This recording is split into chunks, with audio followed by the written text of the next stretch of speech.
अंदर में आ जाओ, अंदर अंदर आ जाओ, अंदर आ जाइए।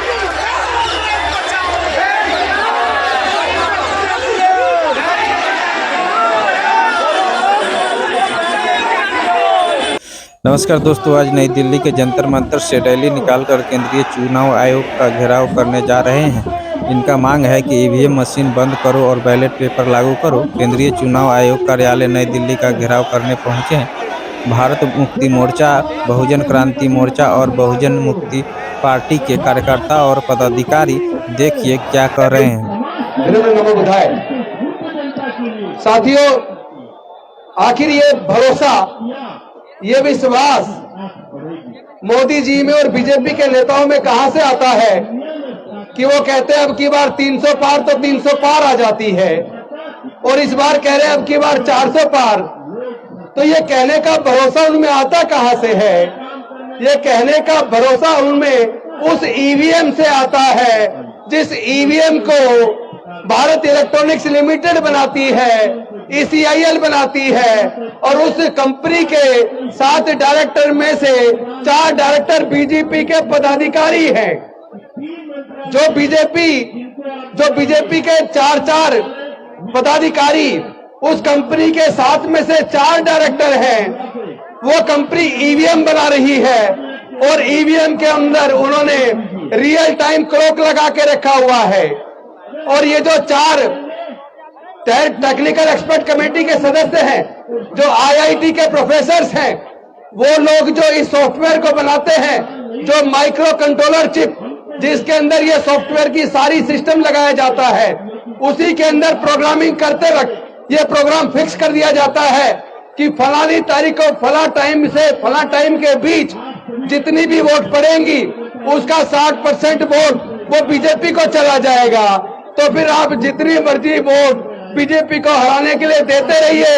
अगर वो कह रहे हैं अब की बार 400 पार, तो आपकी वोट की चोरी करके वो 400 पार चला जाएगा। लेकिन इस बार भारत के लोग, डॉक्टर बाबा साहब अम्बेडकर को मानने वाले लोग, डॉक्टर बाबा साहब अम्बेडकर की कुर्बानी को बेकार नहीं जाने देंगे, क्योंकि ये वोट का अधिकार इतने आसानी से नहीं मिला है।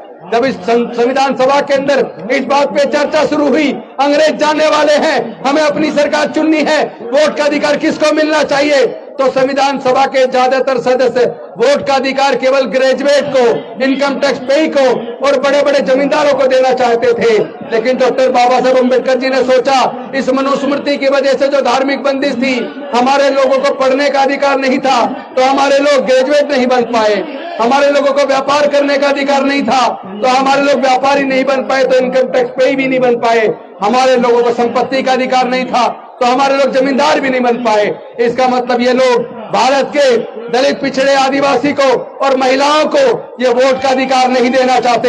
लेकिन डॉक्टर बाबा साहेब अम्बेडकर संविधान सभा के सामने अड़ गए और इस बात को उन्होंने पूरे संविधान सभा को मानने के लिए मजबूर कर दिया कि भारत में रहने वाले सभी लोगों को, अमीर हो या गरीब हो, स्त्री हो या पुरुष हो, पढ़ा लिखा हो या अनपढ़ हो, सबको एक वोट का अधिकार मिलेगा। 1 वोट 1 वैल्यू, यानी आपका एक वोट होगा और सबकी वोट की कीमत बराबर होगी।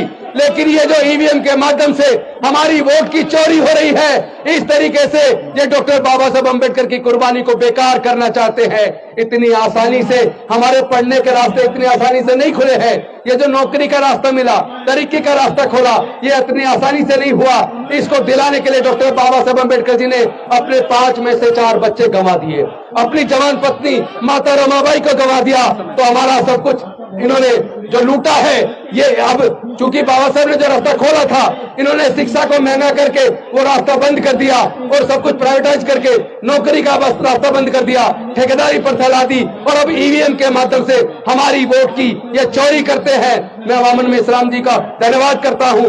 उन्होंने सबसे पहले ईवीएम के खिलाफ बैलेट पेपर वापस लाने का जो आंदोलन शुरू किया था, वो आंदोलन अब सफलता की तरफ बढ़ चला है। हम ना झुकेंगे, ना डरेंगे, ना बिकेंगे, ना डॉक्टर बाबा साहब अम्बेडकर की कुर्बानी को बेकार जाने देंगे। हर प्रकार की कुर्बानी देकर हम बैलेट पेपर वापस ला के रहेंगे। बहुत बहुत धन्यवाद। नमो बुद्धाय। जय भीम, जय भारत।